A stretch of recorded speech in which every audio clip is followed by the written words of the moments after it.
Hi, my name is Manny Lopez, and this is the PFG, and that stands for Protect the Future Generation. Who am I?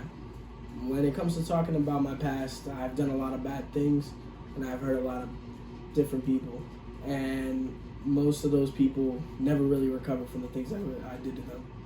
And I have my regrets now, and I didn't realize how much bullying really affects the generation that is to come and the generation that I was in. And it's evolved over the years.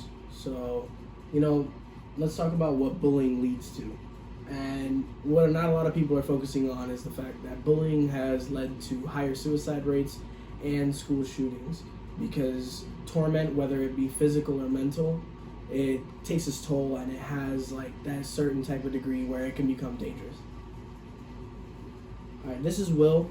Will at the time was 14 years old when we met, and the people that he was friends with, more or less, were bullying him, and he started to realize that they weren't really his friends.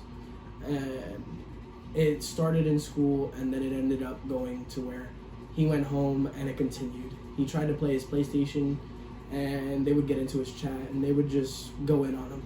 And Will reached a point where he wanted to take his own life. And luckily, me and Will met previously before that, and he ended up talking to me about it, and I was able to be there for him, and that's what really led to my motivation to starting this program. All right, so right now, currently, what else can you do? When you're being bullied, what do they normally tell you to do? They tell you to go find an adult.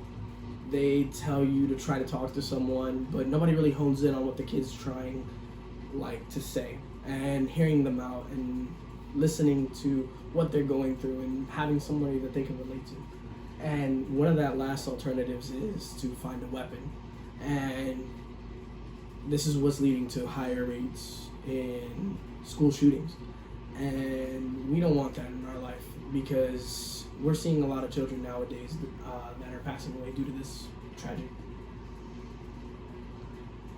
We find that this is very effective. Our program has stemmed out multiple outlets, and we've been able to more or less come to lower the rates of those types of incidences happening. And what we try to do is we go into schools and we talk to them one-on-one, so that way they can get somebody to listen to them and somebody that they can relate to, so that way we can guide them in a different path. And we're not only focusing on the bullying, but we're focusing on the bully as well. So let's wrap this all up with, let's start focusing on our future generation.